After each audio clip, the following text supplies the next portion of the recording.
Hey everybody, it is just Marco here for another episode of How to Make a Movie Universe. And this is the vlog where I take you through the filmmaking process. I give updates, I kind of show you guys some of the things that I'm doing, talk about my projects. And yeah, it's been a slow but steady couple of weeks, or I can't remember when the last time I did this was, because I had a schedule, but things just shuffle around, and I've had that issue with YouTube too. Like I said, on Fridays I do like a new release movie review, and I just it just doesn't work out that way, and so the vlog, I don't know, I'll have to kind of tinker with it to see what would be the best day to do it, because I think that Friday is just not a great day to do a vlog. And this is Friday the 13th. And I do have a couple of interesting and fun things to talk about, though, finally. So, number one is Ben's Haul. So, Safi just had her birthday 2 days ago, and she wanted to go to the bins, which is Goodwill, where they have these big bins, and it's a bunch of stuff from different Goodwills that they were unable to sell. And this is the last place that all that stuff goes before it just gets thrown in the trash. And if no. When you get it, you put a bunch of stuff in your cart, and you get the cart weighed, and then you pay based on the weight instead of paying based on each individual item. There are some exceptions though. So actually, I would say that Safi's birthday was like one of the best, probably the best, like event celebration for quite a long time. I mean, she beat my birthday from last year. She beat another birthday from this year for sure. And last year, my birthday from the year before last year. Like, she did a really good job at just planning out a fun birthday that everyone could enjoy. Of course, I did have to do a lot of cooking. I made her cake, and I made chicken wings and fries. So, and we also had coleslaw. So anyways, let's show you some of the stuff I got, because I will say, as an independent filmmaker, the bins and Goodwill are your best friends. And estate sales, Facebook Marketplace, eBay, those places are your best friends. Okay. So first off, this is a circuit board of some kind. I'm not really sure what it was used for. It kind of looks like a science experiment. And this is just, it's perfect. It's absolutely perfect. I needed this for my first film, for Drimp. And I thought maybe I'd have to build it all by myself. And I found this circuit board, so I don't even have to worry about that. All I have to do is just add some stuff on it, like add some wires and things, and that'll be that. Like, I don't even need to worry about that, so that's really cool. Now, this next thing is actually going to be a prop for something that I won't be working on for quite a while. And let's see if you guys can figure it out. Huh? Okay, let me open it up.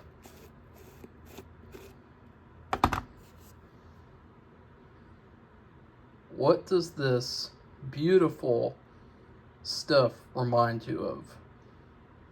I'll give you a hint. Goosebumps. I found this amazing, this is my favorite thing that I found. My favorite! This is just like a random container of random shit. It had no color. It was just like, I opened it up. I was like, what the hell is this?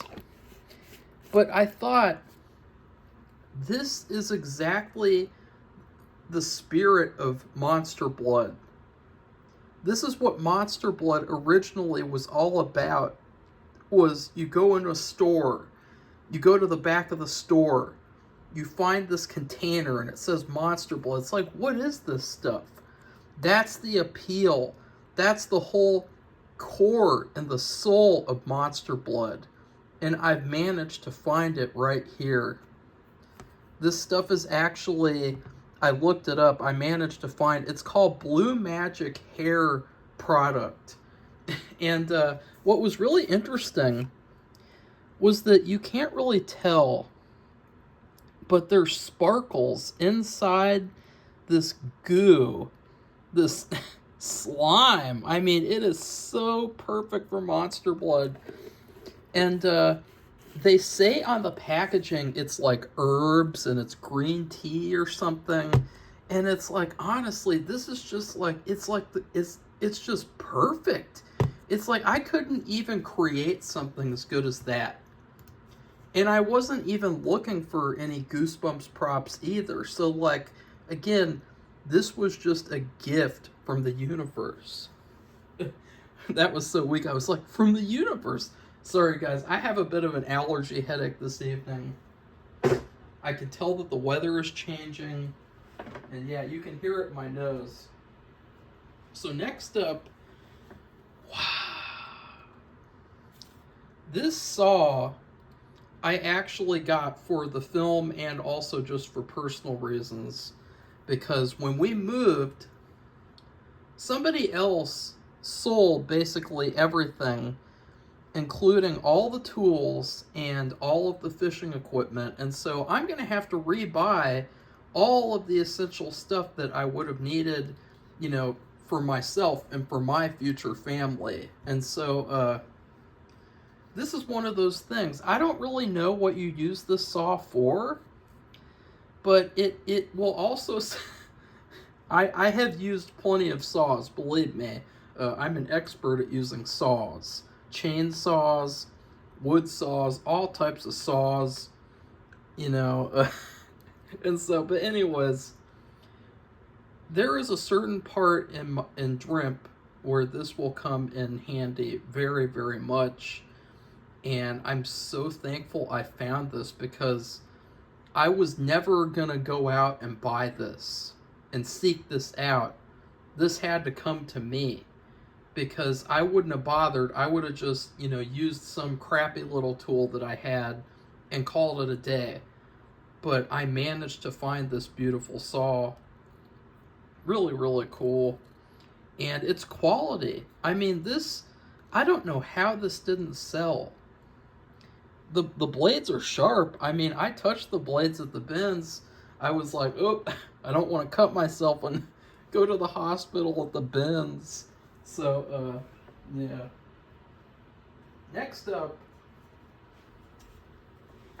this looks like a film canister thing. And I could use this for a number of different things, and I just kind of got it because I thought it looked cool. Oh yeah, I forgot something. I'm going to have to go get into the bags. But anyways, I can use this for Drimp as well, and I just think it's really, really cool regardless. Whatever. It's whatever. It's a cool thing. Next up. Now, I have gotten a couple of toys from the bins before and Goodwill.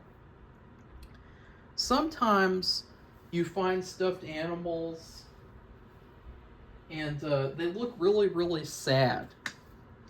And this little guy, he looked very, very sad at the bins. And I felt terrible, and so I got this. I think it's supposed to be like a wolf or a husky dog. I thought it was really cool, and I'll probably sell him, though, probably. Or I could keep him, I don't know. But I thought this was really cute, really cool. Yeah. I have another one that I got, but I don't know where it is. So, Safi was supposed to help fix it because it had a It had a broken nose, but she never got around to doing that, so I don't know where it is. Next up is Daily Planner. Safi got this, and it seems like it'll be pretty useful, and I'm gonna try to use this when I need to, because a lot of the times I feel really split, and I feel like I have too many things that I have to focus on, and it would just be nice to have like a planner so that I could be more focused. Next up, this is a stage makeup book. So instead of wasting all my money and time at film school, I can get a book at the bins. Stage makeup. And this is by a Buchler or something. Herman Buchman. Buchman. And yeah, this is it's got tons of just helpful shit.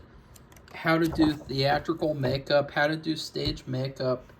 And it would have really come in handy last year when I was making County Fair. There was a part where I had to do this old woman makeup, and I let the actress do it, and I could have looked at this book and I would have known exactly what to do. Next up, I'll probably sell this, but How to Talk with Practically Anybody About Practically Anything by Barbara Walters. This is a collectible, and I got this because it sounded like a really practical and fun read. I wanted to see if there was any helpful advice, any tips and tricks that, would be good to use. The second to last thing I got is a biography about Walt Disney. I just thought this would be really fun to read. So yeah. So there you go. And then the last thing I got, I'm probably not going to go over and get it because I don't know which bag it's in. I got a bunch of books. When I go to the bins, I'm really good at finding things. The first time I went to the bins, Safi was just kind of testing the waters, letting me come to the bins. And I'm not kidding you guys when I tell you that the very first thing that I found at the bins was a cookbook that was signed by the woman who invented the chocolate chip cookie. Ruth Wakefield. She also had a cookbook, and she gave it to some person, and she signed it herself. And it was right at the top of the pile. Nobody else noticed it. Nobody. So that was the very first thing I found. I'm really good at finding things. And so yeah. The last thing that I found though at this bins haul was it's kind of like this pedal thing. I guess I could draw it. It's for some kind of machine. Here.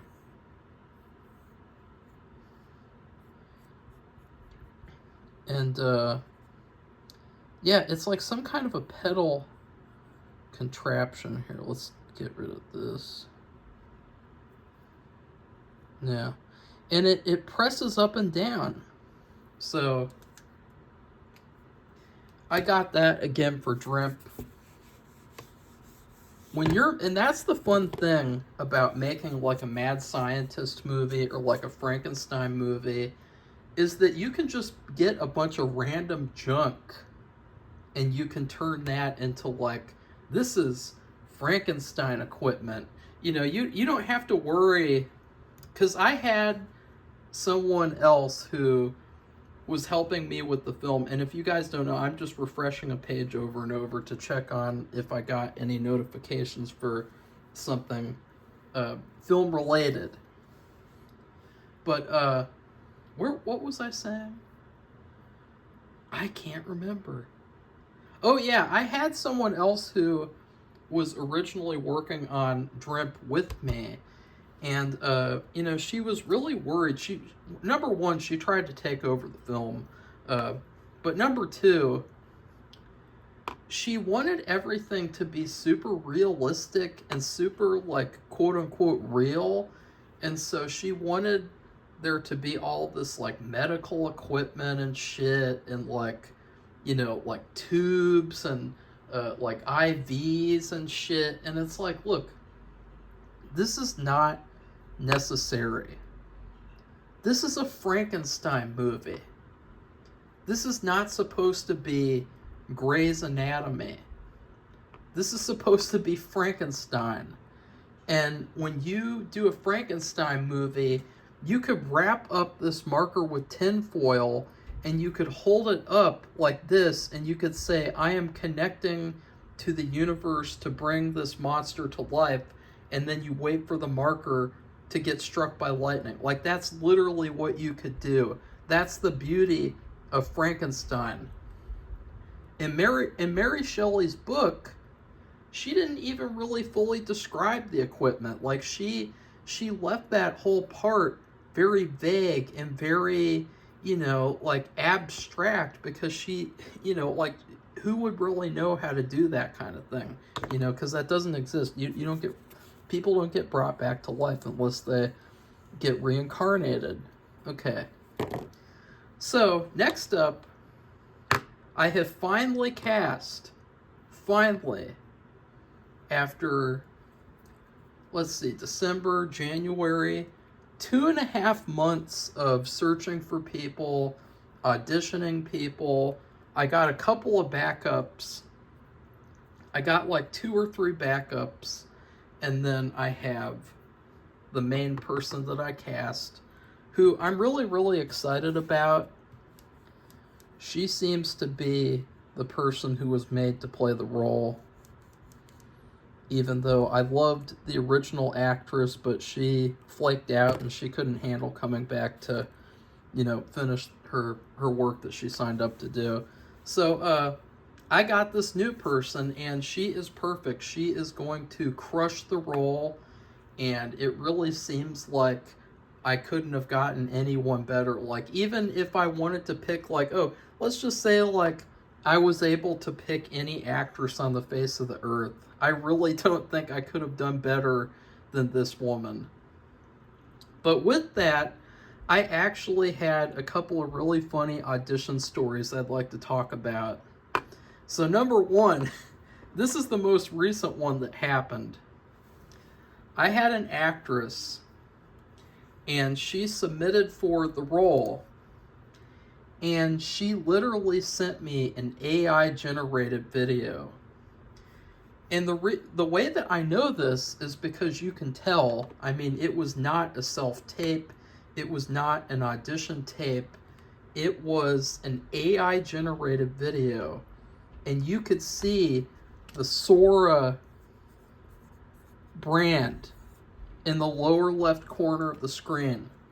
So this actress, this quote-unquote actress, is signing up for auditions.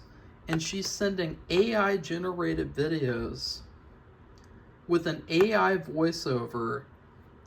That is probably the most hilarious, cringeworthy thing I've ever seen. And even her intro video, every actress or actor has an intro video. Even her intro video was AI. Next up, communication. One of the main issues that I've had, as I've talked about with the actors that I've been auditioning, is communication or lack thereof. And I'll say this: I would much rather work with an actor or actress who wasn't very good, or someone who was just starting out, versus someone who was experienced, if they are good at communicating. You can't make a good movie without proper communication.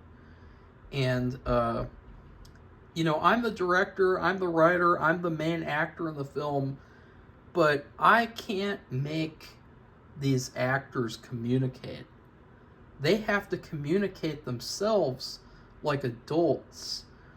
And I had quite a few who were just not capable of communicating. And I have one person who, it's really unfortunate because I was really excited about her for this role, and I thought she was gonna like be the greatest. And that was a month ago. That was around January 20th, or a week before then. And I sent her the contract, and then a week later I texted her, and then I didn't get a response for another week. And then she came back and she said, I didn't get the contract, I couldn't see it, so can you send it through email? And then I sent the contract, and she literally stopped responding. And then she still kept on looking at my Instagram stories over and over and over again, which was hilarious. And then I saw, because I followed her on the film company page, that she made it to where I could not see her Instagram stories anymore for some reason. And that is a big red flag. If you come across an actor or actress who has such weird, feminazi kinds of trust issues and has some sort of a bias against men or something, because I don't even know what to say to that. Like, why would you block someone from seeing your Instagram stories? Because you realize that like anyone anywhere could see those. And but I just thought it was so weird, and it was so suspicious and sneaky and cringeworthy. And then 2 or 3 weeks later, she has the nerve to come back and email and say, like, actually, I can't do the movie because some kind of family thing came up. And that is another red flag, because 9 times out of 10, people who say shit like that, they're fucking lying. So, but, I didn't really care, because, as soon as she just stopped communicating, she was out of the role. I'm not going to hire someone who, is so untrustworthy that they won't even let you see their Instagram stories. Like, what am I going to see? What am I going to see? Am I going to see some, like, what am I going to see? I see all my other actors that I've ever worked with, none of them have ever done something like that. And if they did, I would have fired them, or I wouldn't have worked with them in the first place, because that's just weird. It's weird, and it's just like, it's icky.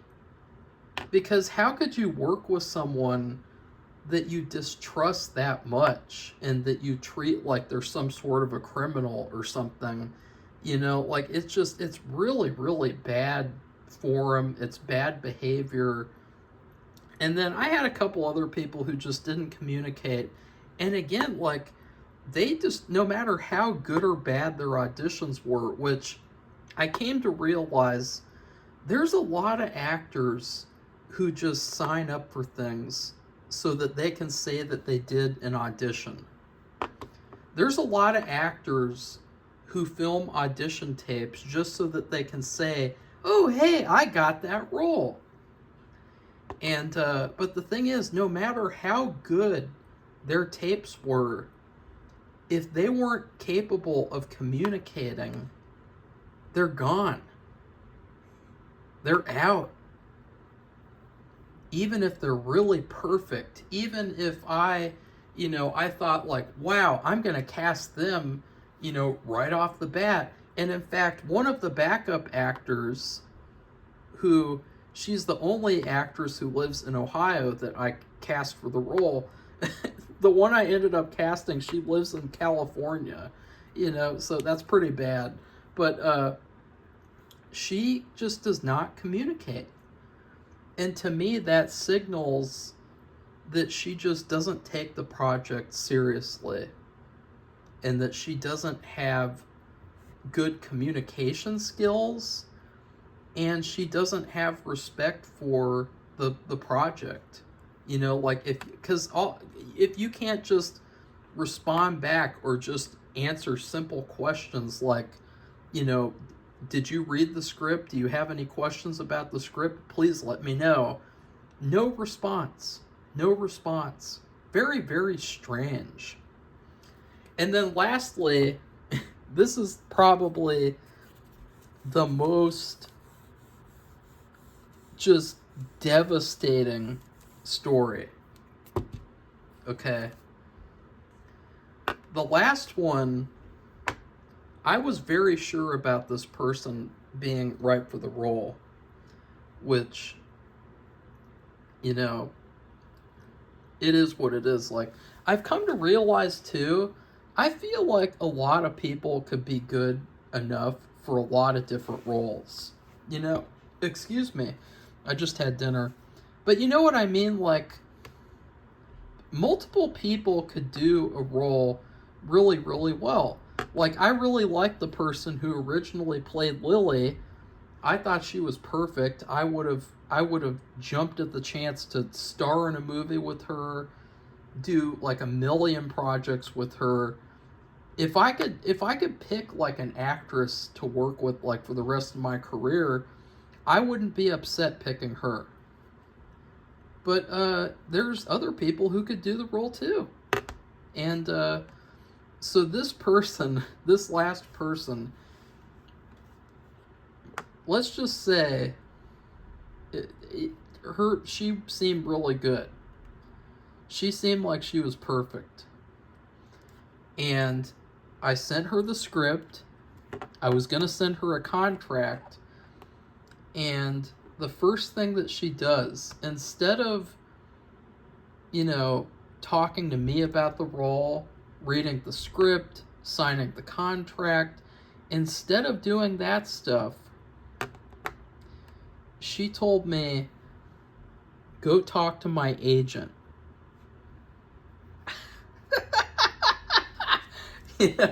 And this is a person, by the way, who has never, ever done a movie or anything before, or a TV show, anything. And the first thing she says is, go talk to my agent to make sure that it's okay. And it's like, honestly, that is the most pathetic thing that I've ever heard. Like, this person is an adult. This is not a child actress. This is not someone who's like, disabled and like she needs like certain things. I don't know. I don't even know. Like, there's literally no excuse other than like even a child actor. It's like, this is really, really, really weak need excuse. Like, that's the first thing. Like, you're an adult. You're over the age of 18. You're in your 20s. And you can't decide for yourself that you're going to be in a film? I mean, I have never, ever, ever had to talk to an actor's agent when I could just talk to them personally. I mean, that's the whole point of the audition process, is that, like, you signed up for a casting call. So that means the role is going to be okay if you get the role. That doesn't mean that you go talk to the agent like it's some sort of a gatekeeper or something, and it's like, fuck off. So I immediately said, well, that person's not getting the role, because, like, I'm not going to talk to some agent to see if a role would be okay. Like, that's fucking retarded. You're an adult. Like, you can talk to me yourself about that. And God, that was so weird. And you know what that is, guys? It's inexperience. It's inexperience. And I'll say this too. I've had a lot of issues with actors who've never done anything before, because they act like they know everything, and they act like things have to be done a certain way or else the world is going to explode. And that's not how it works. If you're an adult actor or actress and you sign up for a role, you can talk to me about doing the role. You can decide for yourself. You don't need your agent or your manager to tell you that it's okay. Because you know what that is? That's pathetic. So lastly, I have opened up some other roles and made some other decisions. One of which I was supposed to talk about last time. So there was a scene that I shot last year. And last year, it's interesting because I started off the year with a bang. And I shot a bunch of sequences with a bunch of different actors, and pretty much all of it was terrible. Most of the actors were terrible, and they caused a lot of problems and made things very, very stressful and difficult. And one of the sequences, I am going to have to just reshoot the whole thing. And the kicker is I'm going to have to reshoot it at a different location, and I'm going to have to reshoot it without the second main actor in the scene. Because the second main actor in the scene, he has been permanently fired from everything after he had an outburst on the set of County Fear. And he, that was very unprofessional of him, and I could never trust him on a movie set again. And so I'm going to have to redo that, and in doing that, I'm going to have to re-get all these different people. I had to replan the whole thing, and it's going to be a pain. Or no, it's not. It's not going to be a pain. It's going to be very fun. But it's just a pain, the fact that I have to redo it and everything. But a lot of it was a disaster. It didn't work out the way I wanted. So this is my chance to right that wrong. And then I'm also casting another role that is a remote role. And that one I could tell you guys some funny audition stories about too. Okay, I'll just go ahead and say right off the bat. This is a historical figure. And I'm not going to race swap the historical figure. I'm not going to make compromises. I am going to get someone who looks exactly like this guy did. So I got these two guys, and they seemed like they could both do the role. And both of them will not get a haircut to do the character. One of them, he will not shave off his beard because he says the beard gets him a lot of roles. And then the other guy just refuses to get a haircut because he's currently doing another production, which that's actually understandable. But still, I just thought that was super funny. I'm not going to hire you unless you actually play the character. You have to play the character that you signed up for. Like, if you signed up to play a historical figure, then you're going to have to look like that historical figure. I'm not going to make exceptions or any compromises at all. I'm done with compromising. I'm done with compromising my vision. I'm done with compromising my ideas.